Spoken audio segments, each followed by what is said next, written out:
Syria's government turns to violence once again to quell anti-government protests. Snipers fired on people in the streets of Daraa, where the uprising began more than a month ago. At least 34 people have been killed over the last 2 days, and human rights groups estimate more than 400 people have been killed since the crackdown started. Meanwhile, the White House continues a diplomatic solution to the conflict. We're pursuing a range of possible policy options, including targeted sanctions, to respond to the crackdown and make clear that this behavior by the Syrian government is unacceptable. We strongly oppose the Syrian government's treatment of its citizens, and we continue to oppose its continued destabilizing behavior, including support for terrorism and terrorist groups.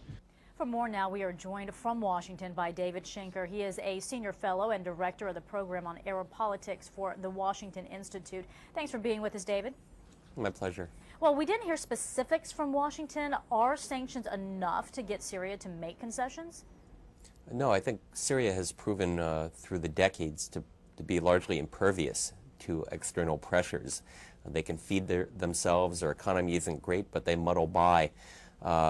You can damage them to hurt them, but this is not going to put them over the edge or to compel the regime to commit suicide, essentially. So I think that they are largely symbolic, but not at all going to be decisive. So why won't the White House then call on Assad to step down? You know, I think that there's a long-standing fear in Washington and frankly throughout the Middle East and among our European partners of what comes next after Assad. Will this be a Sunni fundamentalist regime? Will there be an end to the type of religious tolerance that has been fostered by this regime, this minority regime? Will there be chaos? Will it become an al-Qaeda state? Nobody knows what will fill the void. This is a regime that's been in place for nearly 50 years. So there's a hesitancy to get rid of him, although one has to look at what the nature of this regime has been. I mean, it has been destabilizing. It has been a terrorist-supporting regime that has, sent weapons to Hezbollah and Hamas, destabilized the entire region, and is the strategic ally for the past 30 years of Iran. So the Assad regime is really no prize in and of itself.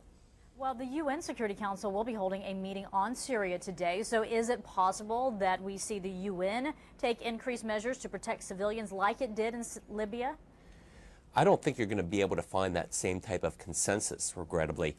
Syria and the Assad regime has managed to keep one foot throughout the years in this axis of resistance, the support for terrorism, alliance with Iran, and at the same time to have acceptability in Europe, to have Assad go to Paris and stroll the avenues, his wife being photographed in Vogue magazine. He has managed to do this, and I think he has a lot of support and friends, among them China and Russia. We're going to have a hard time, for example, in the Security Council getting the same type of support we got from Lebanon that we did certainly on Libya. I think it's a more divisive issue that we're unlikely to get international consensus about, certainly regarding any military action. I want to switch gears now to Libya. This week, NATO bombed one of Gaddafi's compounds in Tripoli. And yesterday, Defense Secretary Robert Gates said this about the attack. Take a listen. Those centers are the ones that are commanding the forces that are committing some of these humanitarian violations of humanitarian rights, such as in Misrata. So we consider them legitimate targets. We are not targeting him specifically. All right, so break this down. What does this mean? Does it mean that we're going to see intensified military pressure applied to Gaddafi? I think you're going to see intensified pressure on Gaddafi. I think you're going to see intensified tactical operations. This is not going to be just a no-fly zone. There is growing frustration among the alliance, the NATO alliance, about the stalemate on the ground and about the inability thus far to actually protect the citizens of places like Misrata, where there has been essentially a massacre in recent weeks. And so, in this regard, I think we're going to really see an op-tempo in the operations from the air and diplomatically to keep a focus on this. This has been incredibly divisive among the NATO partners. There's a lot of sniping among the partners. Well, the United States is easing sanctions on Libya. It's so that the rebels can actually sell oil and American companies can buy it. Do we know where that money is really going? Well, I assume that it's going to go to this Transitional Provisional Authority, which is the government in Benghazi. This authority, we've met some of them. Certainly the Qataris have recognized them diplomatically. The French have recognized them as the legitimate government of Libya. We've had diplomatic ties with them. Secretary of State Clinton met with them.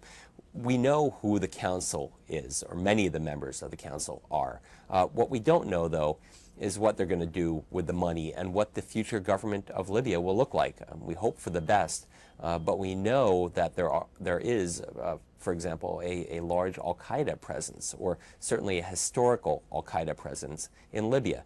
There's the Libyan Islamic Fighting Group that was established in the 90s, in the east, in Cyrenaica, in the east of Libya. And this group actually merged with al-Qaeda about a decade ago, and Libya was the second leading source of insurgents who flew into Syria and entered Iraq to kill Americans and destabilize Iraq. So there is this presence on the ground, and there are many jihadis who are now showing up and taking part in the military operations against Gaddafi. So there's a concern about, if they have access to this kind of money, eventually what will become of it? What will the unintended consequences? What could they be? In the meanwhile, though, the focus is really on Gaddafi, and this government is already signing contracts, not just with us. They signed a $300 million deal with the Qataris a few weeks ago. All right, David Schenker from the Washington Institute. A lot of insight there. We thank you for being with us. Thank you. My pleasure.